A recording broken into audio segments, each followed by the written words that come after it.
بسم اللہ الرحمن الرحیم۔ مرنا جینا بس میں میرے، مرنا جینا بس میں میرے، قضا کو کیا قدرت۔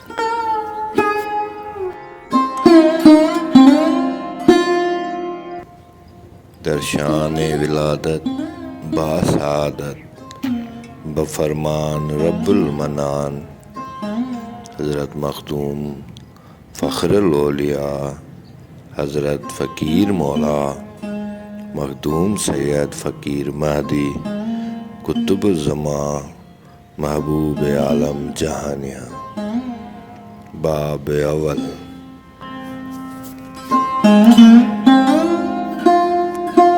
پہلی ماہ رجب المرجب سال 1286 ہجری بمطابق سال 1870 عیسوی۔ جگہ ولادت شہر شاہپور جہانیاں، گاؤں حضرت مخدوم سید امام بخش جہانیاں، نزد درگاہ شریف حضرت مخدوم سید حسن جہانیاں بلقب باندی موخ، یعنی قید سے آزاد کرانے والا بخاری رحمۃ اللہ علیہ۔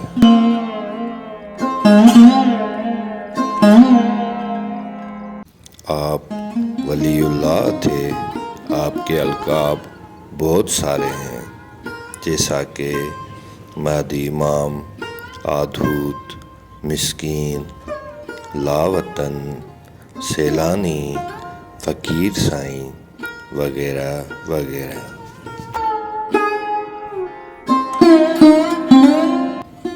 آپ کا حال ولادت آپ کی محترمہ والدہ ماجدہ اس طرح بیان فرماتی ہیں کہ جب آپ ہمارے شکم مبارک میں تھے، تب سے آپ کی کرامات ظاہر ہونا شروع ہو گئی تھیں۔ ان کا ذکر آگے چل کر اپنی جگہ پر آخر میں درج کریں گے۔ آپ کی محترمہ والدہ شریف فرماتی ہیں کہ آپ کی ولادت کے وقت آپ کے والد بزرگوار حضرت مخدوم سید امام بخش جہانیاں درگاہ شریف سے اندازاً 36 کلومیٹر کے فاصلے پر مٹھو خان وگن کے گاؤں میں تشریف فرما تھے۔ مٹھو خان اور اس کی وگن برادری کے لوگ اور آس پاس کے قریبی گاؤں کے لوگ بھی حضرت مخدوم سید حسن جہانیاں باندی موخ بخاری رحمۃ اللہ کے مرید تھے۔ مٹھو خان وگن سارے مریدوں کی طرف سے حضرت مخدوم سید امام بخش جہانیاں کو دعوت دے کر اپنے ساتھ لے کر گیا تھا۔ 3 راتیں گزرنے کے بعد بفرمان رب المنان حضرت فقیر مولا بوقت صبح صادق تولد ہوئے۔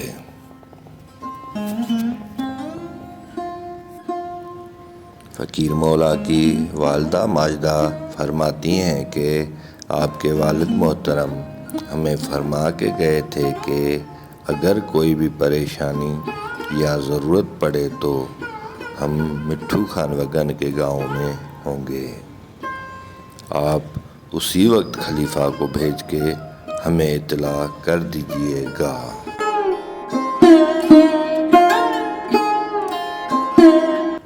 اس لیے جیسے ہی آپ تولد ہوئے، ہم نے اپنے خدمت گزار نوکرانی کو بلا کر کہا، باہر جا کر خلیفہ کو کہو کہ بغیر کسی تاخیر کے گھوڑے پر سوار ہو کر گوٹھ مٹھو خان وگن جا کر یہ اطلاع حضرت مخدوم سید امام بخش جہانیاں کو دے کہ آپ سرکار کے ہاں فرزند ارجمند تولد ہوئے ہیں۔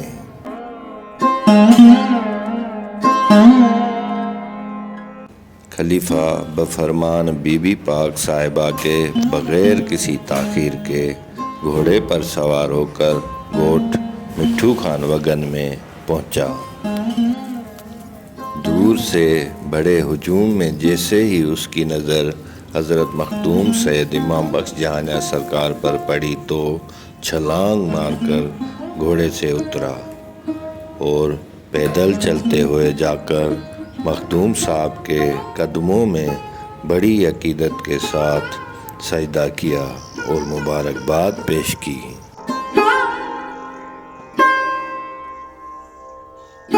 حضرت مخدوم سید امام بخش جہانیاں سرکار خلیفہ سے مخاطب ہو کر فرمانے لگے، مبارکیں بہت سارے قسموں کی ہوتی ہیں، تم کون سی مبارک لے کر آئے ہو؟ خلیفہ نے بادب ہاتھ جوڑ کر عرض کیا کہ قبلہ، آپ کے گھر میں فرزند ارجمند تولد ہوئے ہیں، مجھے آپ کی حویلی سے آپ کی طرف یہ خوشخبری اور مبارکباد پیش کرنے کے لیے بھیجا گیا ہے، اور آپ سرکار کی بھی طلب کی گئی ہے، لہٰذا آپ حضور کو بھی وہاں درگاہ شریف پر لازم چلنا پڑے گا۔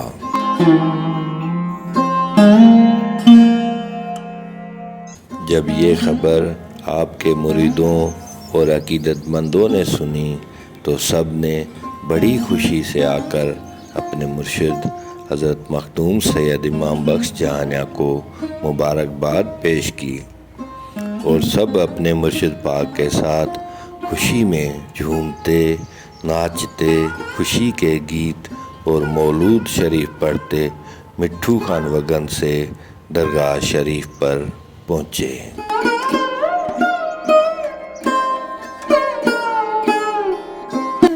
حضرت مخدوم سید امام بخش جہانیاں سرکار اپنے مریدوں کی جماعت کو باہر اپنے میخانے پر بٹھا کے آپ اپنی حویلی شریف کی طرف تشریف فرما ہوئے۔ گھر میں تشریف رکھنے سے پہلے آپ نے اپنی محترمہ بی بی صاحبہ کو مبارکباد پیش کی اور فرمانے لگے کہ صاحبزادہ کہاں ہیں؟ دائی نے صاحبزادہ کو لے آ کر مخدوم صاحب کی گود میں دیا۔ آپ اپنے صاحبزادہ کو دیکھ کر حیران رہ گئے اور پوچھنے لگے، کیا یہ پیدا ہوتے ہی اس حال میں ہیں؟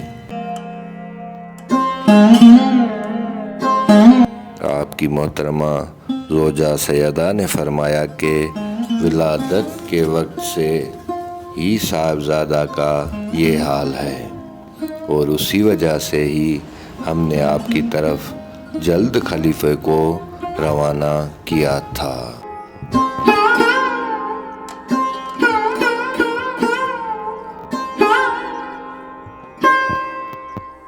حضرت فقیر مولا کا ظہور پیدا ہونا نہایت عجیب و غریب تھا۔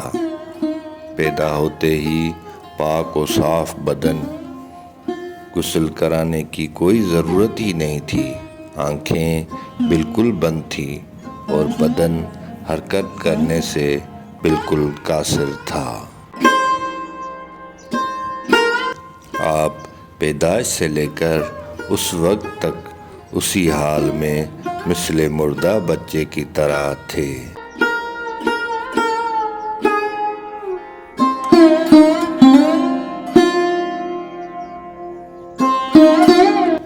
آپ کی والدہ ماجدہ آپ کا یہ حال دیکھ کر رونے لگیں اور کہنے لگیں، یا پروردگار عالم، جیسے آپ نے اپنی رحمت سے عطا کیا ہے ویسے ہی ہمیں بخش دے۔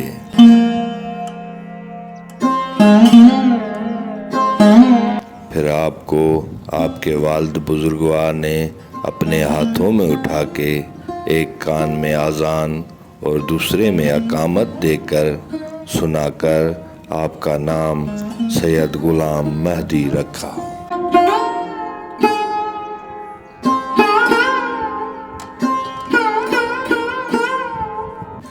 قدم رکھتے ہی آپ کے بے جان جسم میں جان آ گئی اور آپ کا جسم حرکت کرنے لگا اور آپ نے آنکھیں کھول کر دنیا میں سب سے پہلے اپنے والد محترم کی صورت مبارک دیکھی۔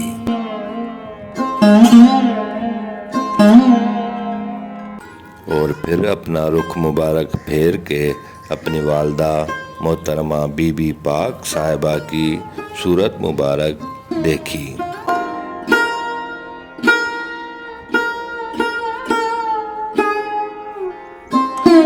اس کے بعد مخدوم صاحب اپنی محترمہ زوجہ صاحبہ سے مخاطب ہو کر فرمانے لگے کہ آپ کے دل میں یہ خیال تھا کہ صاحبزادہ شاید مردہ پیدا ہوا ہے، جو نہ روتا ہے، نہ اس کا جسم کوئی حرکت کرتا ہے اور نہ ہی سانس لیتا ہے، لیکن آپ کے وہ سب دلیل غلط تھے۔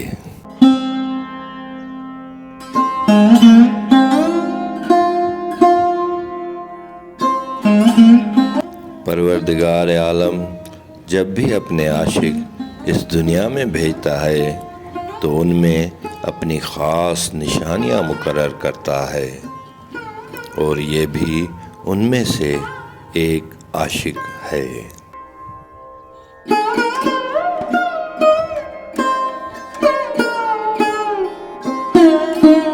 آپ کی پیدائش کا سن کے تمام عوام آنا شروع ہو گیا۔ پڑوس اور پس گردائی کے تمام عام و خاص عورتیں مبارکباد پیش کرنے کے لیے حویلی شریف پر جمع ہو گئیں۔ کتنے دن خوشی کے گیت گاتی رہیں۔ بہرحال آپ نے پیدائش سے لے کر اب تک کوئی چیز نہیں کھائی، نہ ہی پی، اور آپ کی زبان بھی اب تک بند تھی۔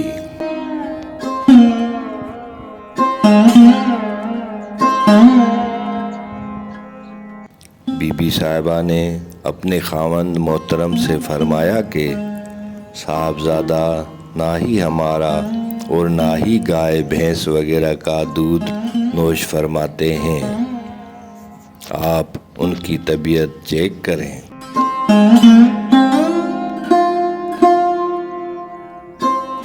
حضرت مخدوم سید امام بخش جہانیاں سرکار نے فرمایا، یہاں کتنی غریب عورتیں بیٹھی ہیں،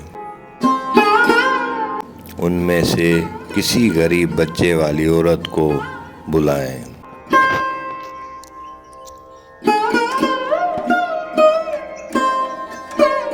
پھر ایک عورت جس کا نام راحت تھا، جو ذات قوم کاسٹ کی نناری چنا تھی اور نگر مکان گاؤں کی تھی، وہ ایک غریب یتیم بچے کی ماں تھی، اس لیے اس کو بلوایا گیا۔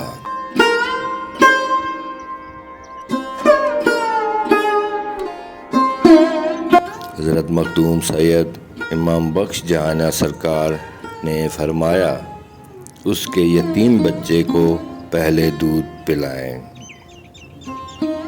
آپ کے حکم کی تعمیل کی گئی۔ اس کے بعد فرمایا، اب دودھ صاحبزادہ کو پلائیں۔ تب آپ نے دودھ نوش فرمایا۔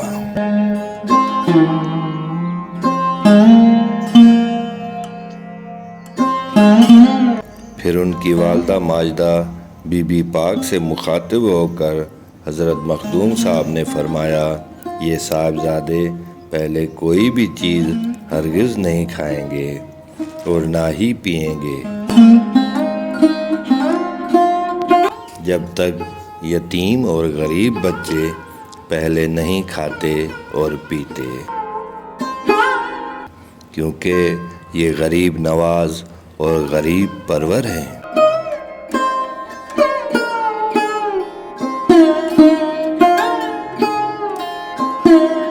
اس وقت غربت کا دور تھا، اس لیے آس پاس کے سبھی غریب اور یتیم عورتیں اپنے بچے لے کر، اپنے گھر چھوڑ کر آ کے حضرت فقیر مولا کے گھر حویلی شریف پہ رہنے لگیں، اور یہ محض اس لیے آ کر رہنے لگیں کیونکہ ان بیچاری غریب عورتوں کو وصیت نہیں تھی اپنے بچوں کو پالنے کی، کیونکہ وہ بیوہ تھی اور یتیم بچوں کی مائیں تھی۔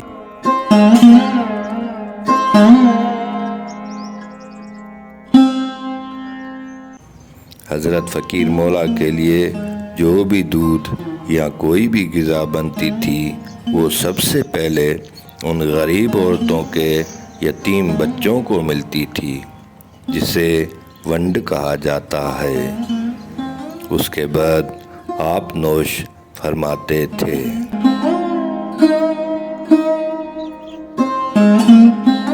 آپ کی ظہور سے پہلے اور ظہور کے بعد اس طرح سخاوت اور کرامات کی نشانیاں ظاہر ہوتی رہیں۔ آپ بچپن سے لے کر کبیری عمر تک ہمدرد، رحم دل اور نیک مرد تھے۔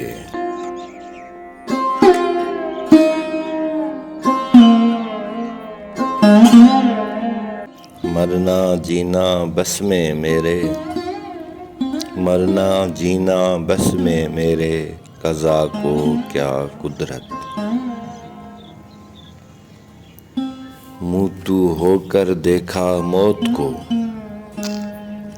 منہ تو ہو کر دیکھا موت کو، انت منہ تو آیت، قضا کو کیا قدرت۔ مشاہدہ کر کے دیکھا اپنے آپ میں، مشاہدہ کر کے دیکھا اپنے آپ میں، سامنے کوئی نہیں عبرت، قضا کو کیا قدرت۔ سر دیا ہے چاہت میں، سر دیا ہے چاہت میں، سامنے کر کے صورت، قضا کو کیا قدرت۔ ظاہر ہوئی ذات میں، ظاہر ہوئی ذات میں، مہدی کی مورت، مرنا جینا بس میں میرے، قضا کو کیا قدرت۔ حق موجود یا علی مدد۔